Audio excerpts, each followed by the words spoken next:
hasn't he, over recent weeks, letting Wolves back into this as it would finish 2 apiece. This is well, I think. Sorry, let's take a look at the bottom of the table a moment. All right, okay. Before we go, you can see obviously Spurs sitting 11th, level on points with Brentford, 1 ahead of that West Ham. Nothing new, really. Well, they've got Newcastle coming up. They've got a double-header semi-final against Liverpool. They're probably going to get walloped. A few things here. I feel a bit sorry for Postecoglou in the sense that I think he's going to get sacked, right? Because if you listen to and read some of the Spurs supporters, and it's all what I've sort of seen on social media the last week, Spurs fans who would turn quicker than a gallon of milk in a heatwave. Oh. I mean, seriously, you can't keep throwing the baby out with the bathwater. They were booed off today, weren't they? Yeah. I get that. And I get it, right? He, for me, is imperfect. He's not the perfect manager. But what you got to understand here is, how would any other team, Liverpool, Arsenal in it, you took Gabriel and Saliba and the goalie, took Kanate and Van Dijk and the goalie, you take them out your side, what do you expect? They've got another injury, hamstring injury to Udogie today. Right? It is kind of where they is. They've got a young teenager who's a full-back they signed from Leeds, playing at centre-back. And so I'm not surprised they're dropping these points. What you've got here again, though, is Tottenham just going to be baying for blood to Daniel Levy, and we know what he'll do, right? He'll sack the manager, and then they'll go down that road again of another manager, there'll be another sacking. Let me give you an example, right? Nottingham Forest are in second place, and it won't last, but they're in second place because they've got a manager who knows what they're doing. That same manager had 19 games at Tottenham before they outed them. They don't want to give anybody a chance. They think they're bigger than they're big. They have given Ange a chance. They haven't really. They've given him 18 months, started really well. Yes, but my point being is, how many teams are operating without the 2 best centre-halves and their goalie, and have they're arguably the best midfielder on a 7-game racism charge? It is not perfect, but at least give the guy a chance to have all his players back. That is my point. This is a club that wins diddly squat, and this is a club that continues to change manager. Now, is there better managers out there? Do I think Marco Silva or Areola are better managers? Probably. But you have to make a decision as a football club. Is this just down to the manager, or is this down to the fact we are at bare bones? And I think there is an argument to say both. If Van de Ven and Romero are fit, and Vicario and Bentancur, and they're all available, and these results continue, I think that's a fair assessment of sacking the manager. I just think at this moment in time, if you took those key players out of any other team, would that affect them? Liverpool, Arsenal, no matter who you are, and the answer for me has to be yes. Are you sympathetic? Yeah, a little bit sympathetic because I like some of the way they play their football, but it's a little bit too open. As we've said before, their midfield is chaotic at times. They had a great result against Man City when they had Kulusevski and Maddison in the side. He doesn't seem to find a way where he can get Maddison and Kulusevski in the same team at the moment. Maddison can be an outstanding player, but he comes off the bench far too often.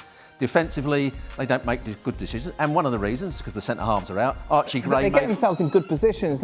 You take a look at the points they can't keep clean sheets because there's the fear of because they haven't got their centre halves in there. They haven't got their the goalkeeper. Every time the ball goes back to the goalkeeper, the crowd are having a panic, and he can't make saves either. There was one that he made a save off a header where he's almost diving back into his own net.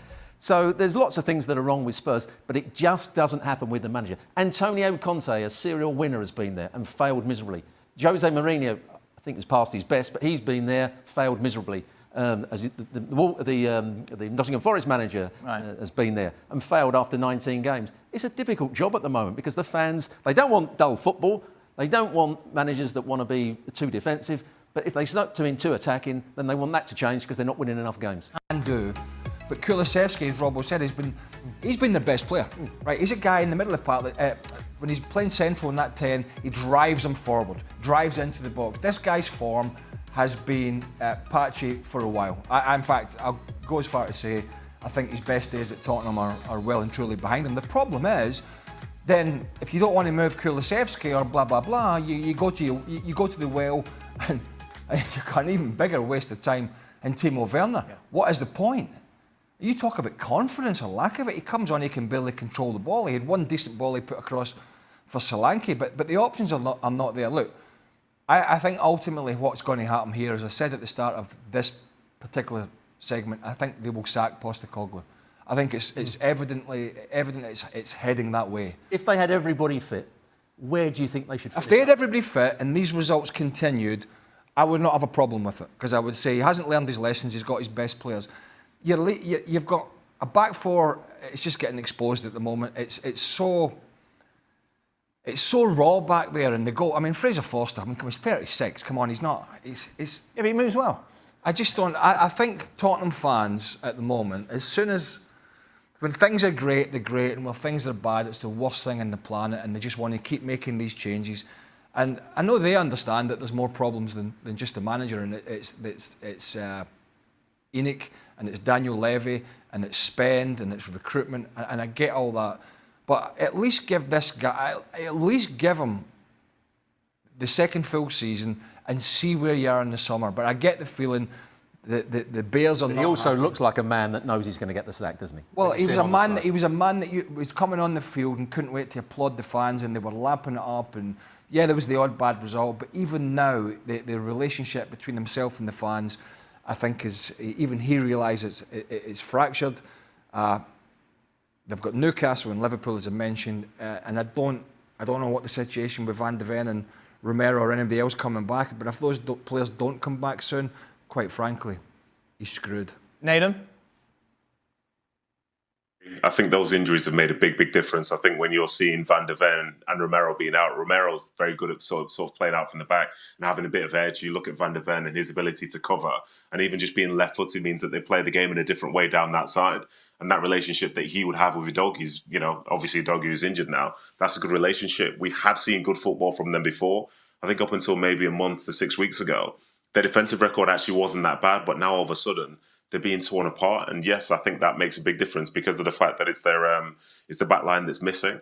I think Ange's also somebody, as I see him, who has like a real edge to him.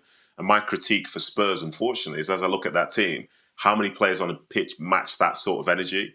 For as good as Son is and as good as Son has been, Son's your captain. Does he sort of marry up with the sort of mentality that the manager has, especially when it's a dogfight? Like, is that Son? Is that Solanke? Is that certain players in the team? I'm not 100% sure. And at this moment in time, I've got to say as well, bigger picture-wise, the signings that they made in the summer, like Solanke's got good potential, even though he's like 27. But you're bringing in like a Bergvall, you're bringing in an Archie Gray. And these are players who are 18, 19 years of age, who you wouldn't expect to be playing so much at this point in the season. Players who you'd want to be able to bed in comfortably whenever you can. But now Archie Gray's playing centre-back for the first time in his career in the Premier League for a team that's struggling defensively. This is a tough situation for them to be in. And I think for Ange, he knows he needs those players back.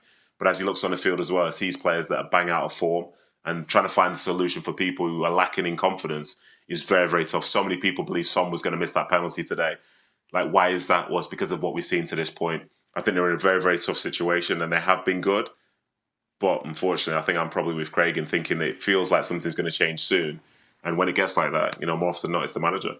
Nathan will be back with us, as always, on Extra Time to answer challenges come the end of the season. Craig, it's the first time you've been on since your holiday. And Arsenal, of course, lost Saka until March after that operation. I wasn't aware it was a holiday. I don't lying coughing and spluttering. Sorry, my idea. Sorry, I meant a holiday for me. Yeah, holiday for the viewers. It's getting harder, isn't it, to put an argument as to why Arsenal are going to catch Liverpool? Yeah. And I had Arsenal at the start of the season to win the league. Obviously, none of us sort of foresaw Man City falling away as they have thus far, and in the manner in which they have. I think at the moment it's difficult to paint a picture for. I think they are the second best team in the league. I mean, obviously Nottingham Forest are up there. It's an amazing story.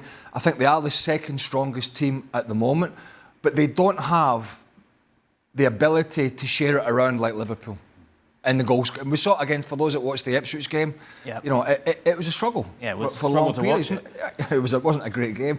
I mean, they dominated it, don't get me wrong, but they don't look as if, all right, they hammered Palace, but they don't look as if they're going to do it on a regular basis. And of course now with Saka out, and I think he's had surgery on the hamstring, so it's going to be quite some time. It's difficult to put up an argument how Arsenal are going to be able to put a 10 or 12 game winning streak together, which they're probably going to have to do to even get a sniff of catching this Liverpool team. Nathan, Robert made the point yesterday, yeah, but Liverpool haven't had a blip yet. What happens when they have a blip and open that door maybe for Arsenal to close that points gap at the top of the table?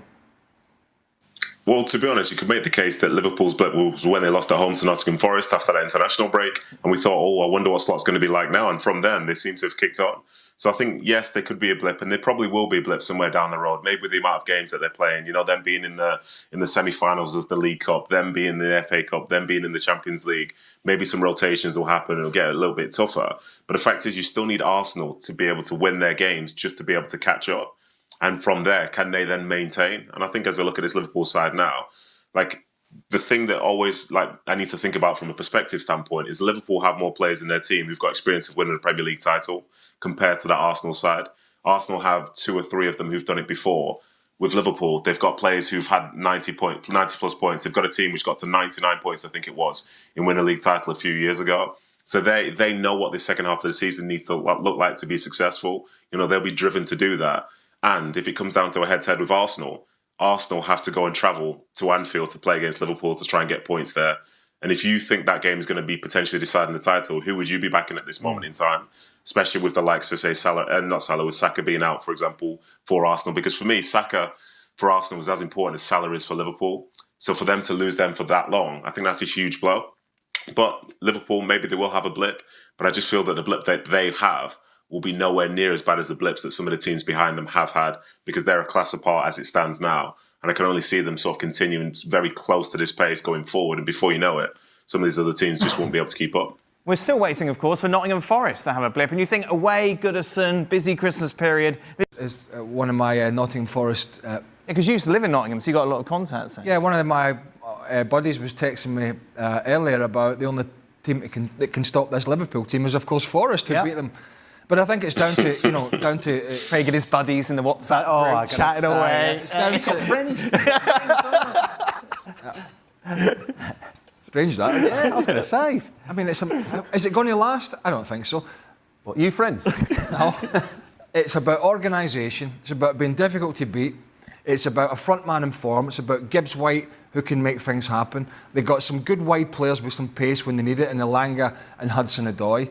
And they've got a back four that, guess what, want to head it away. They want to defend 2 big, strong centre-backs who want to roll their sleeves up. And for Nuno Espirito Santo, it's just been amazing. I mean, I don't think they would ever have been near this position with Steve Cooper in charge. I think he was the perfect manager to bring them up from the Championship. He understood that Championship and how to get results. But doing that at that level and doing it in the Premier League is a completely different kettle of fish. The current Forest manager's got plenty of experience in that, and it's been an incredible story. I think first time in 37 or 8 years they've been in this position. If they could somehow hang on to a top 4, it would be amazing, but I think that would be a stretch. It really is a fairy tale for Forest fans at the moment, Nathan. Yeah, it certainly is. I think when you talk about Cooper, the previous manager, I think they won 2 games away from home in the 18 months that he was in charge. And now you've seen Forest being able to take their game anywhere at this point in the season. They have a style of play, as Craig says, which is robust. They've got the back line that's desperate to defend. You're looking at Milinkovic, Murillo, you're looking at Aina. Sometimes, the left side changes. But those are really, really good defenders who want to put that work in. And the same just in the midfield ahead of them. But what I see is some teams, like when they start to play against Forest almost trick you into thinking you're in control, you're in the ascendancy. And before you know it, you're seeing Gibbs White, you're seeing the likes of Elanga, you're seeing players just Hudson-Odoi bombing down the sides, whilst also being occupied by Chris Wood. This is the best football Chris Wood's ever played at an age where most people are probably prepared to write him off. I think Nuno deserves a ton of credit as their coach in terms of finding them sort of their ability to play to their potential, finding the style that suits this collective. And in some ways, it reminds me of a previous Nuno team in Wolves, who were a very dangerous side in this manner.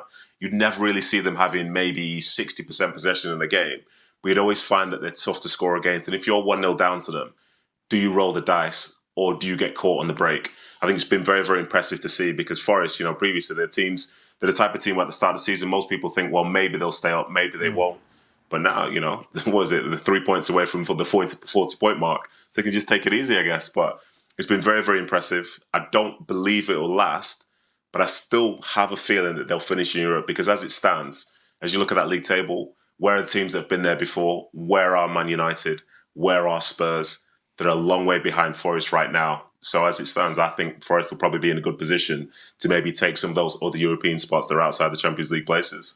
3 more games for you in the Premier League tomorrow. We'll, of course, be reflecting them on the show.